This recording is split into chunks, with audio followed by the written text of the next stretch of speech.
Hi, I'm Chris Kepler, and welcome to Does This Happen to You? I'm an actor, voice actor, audiobook narrator, and writer. I love telling and sharing stories about the strange experiences my friends and I have while doing mundane things like grocery shopping. That's why this podcast features funny stories from fantastic writers about our daily anomalies, a micro audiobook about life and befuddlement just for you. Our story this week is from Carolyn Light, who you'll find on Medium.com. And here is I left my date in the middle of dinner. We were never going to work out anyway. Dating is hard. Any person who has spent any amount of time dating will tell you. It's hard. In the time of dating apps, it seems as though dating should be easier. In some ways, that may be true. There have never been so many people at the touch of our fingertips before, putting themselves out there for a chance at love, or some quick sex. But the sheer volume doesn't always provide the benefits you might expect. You could spend your entire evening swiping through a dating app, reviewing looks and profiles, and not swipe on one person that interests you. Or you could swipe on someone who interests you very much. You could match. You could start a conversation. Their witty banter could make you laugh at your desk during the workday. You could think, wow, I'm really connecting with this person. This is exciting. You could exchange phone numbers, saying, I don't check this app that frequently. I'm much better at texting. You could move the conversation to your text messages. You could suggest that it's time to take the conversation offline altogether and offer times to meet in person. But instead of meeting for drinks, this request could be met with silence. Ghosted. Gone. Left to start over again at square one. This is only one dating app scenario, and it's a common one. I've been ghosted in this manner. In full transparency, I've also been the ghoster in this scenario. It's disappointing when it happens to you, but I never took it too personally. Life is hectic, and adding just one more conversation to an already busy life can feel overwhelming. With this said, I've also met many interesting and wonderful people through dating apps. I met my current partner on Bumble, and I love him to pieces. I've also met some people who weren't so wonderful. Despite the fact that most of those dates were pretty unremarkable, there is one that stands out in my mind. And that date is still the topic of conversation and the butt of the joke with my friends to this day. We met in a scenario similar to the one highlighted above. Except neither of us ghosted the other, we made plans to go to a pub central to both of our houses. He was 10 minutes late, and this didn't impress me, but it didn't deter me either.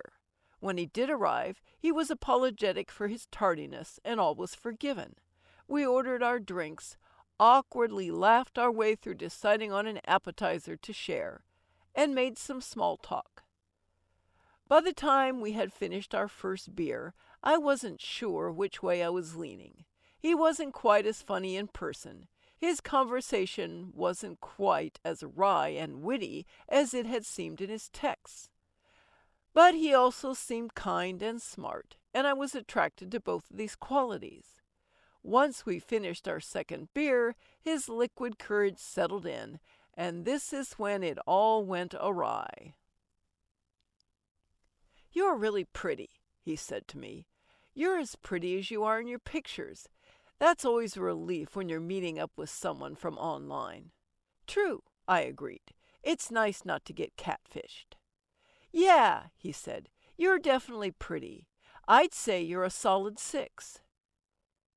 I choked on my beverage and stared at him, trying to comprehend what he just said, convincing myself that I'd heard him incorrectly. I'm sorry, I didn't hear you, I said. Can you say that again? Oh, I said you're pretty, he said. You're a solid 6. You know, like on a scale of 1 to 10. You're a 6, a strong 6, maybe closer to a 7. My mind was reeling. Did this man really just rate my looks? To my face? On our first date? I'm not naive and I'm not an idiot. I know that the reason this man swiped right on me in the first place had to do with the fact that he found me attractive. I think physical attraction is important, and I don't fault anyone for swiping based on looks. I, too, was swiping right on people I found physically attractive. I made sure that I also liked what they said in their profiles, but their looks were a factor, and I'd be lying to say otherwise.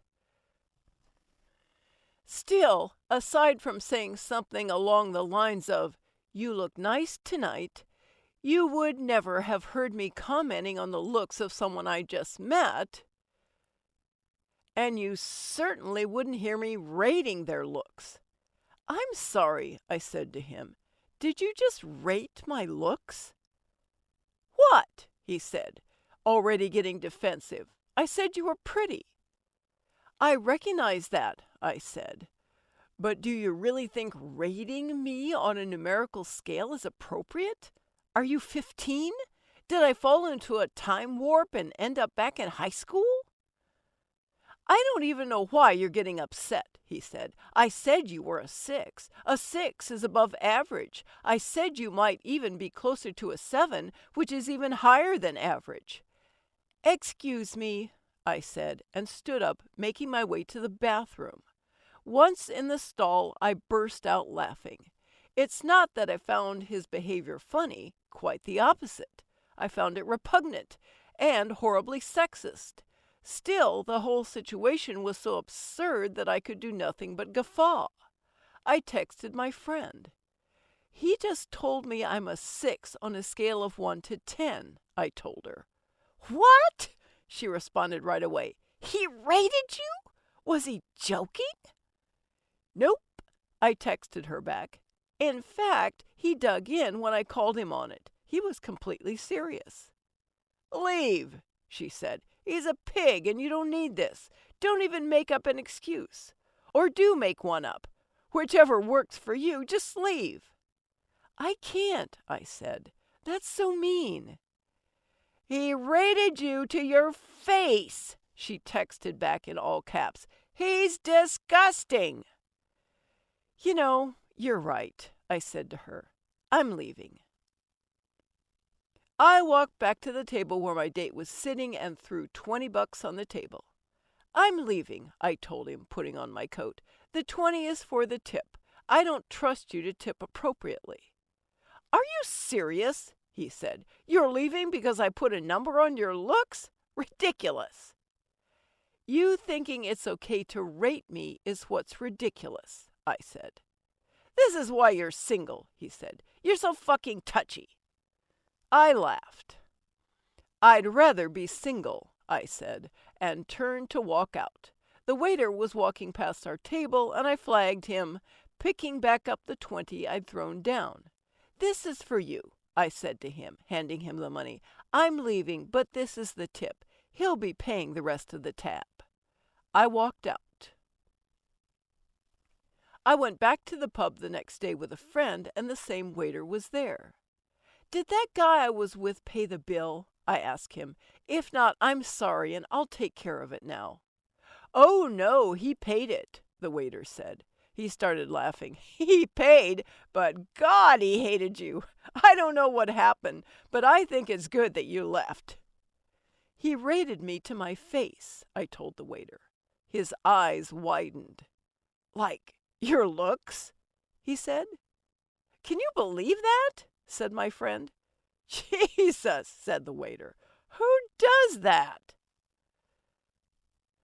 I've told this story multiple times now, and it's usually met with disgust and laughter. This is also where my friends will try to reassure me. "You're much prettier than a 6, they'll say. "You're a 10, an 11, a 55. "No, I don't care about that," I tell them. "I care that he had the gall to rate me, and to my face. There's nothing wrong with not being a perfect 10, but there is something wrong with viewing other people as numbers. Despite the fact that this man and I sat there laughing, sharing stories, and getting to know one another, the only thing this man noticed about me was how I looked.